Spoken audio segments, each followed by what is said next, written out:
गुड्डू एक छोटा गेंडा और उसके दोस्त जानवर एक जजीरे पर रहते हैं। हर दिन उनके साथ एक इखलाकी मुश्किल पेश आती है, जिसका एहसास खुद उन्हें भी है।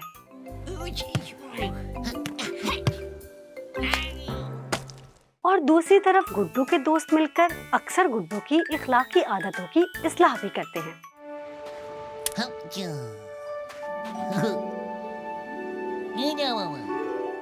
60 एपिसोड पर मुबनी ये सीरीज न सिर्फ बच्चों की बल्कि हम सबको अपने अंदर पैदा होने वाली बुरी इखलाकी आदतों से आशना कराती है और साथ ही वो अच्छे इखलाक जो हमारे अंदर होने चाहिए उसकी तरफ रहनुमाई करती है।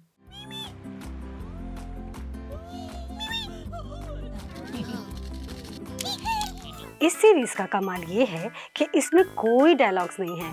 इसका मतलब ये कि जो अखलाकी मसाइल हैं वो मुजस्सम होकर आंखों के सामने आ जाएंगे और हमेशा बच्चों के जहन में रहेंगे।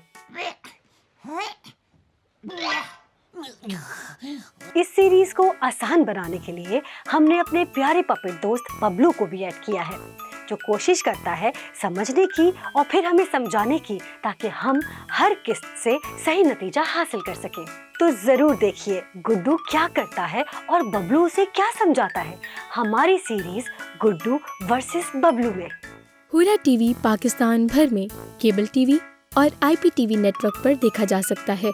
आप पाक से डिश पर मुस्तकिल भी इसे देख सकते हैं। अगर हुरा टीवी आपकी केबल टीवी पर नहीं आता तो हमारे स्क्रीन पर दिए गए नंबर पर व्हाट्सएप करें।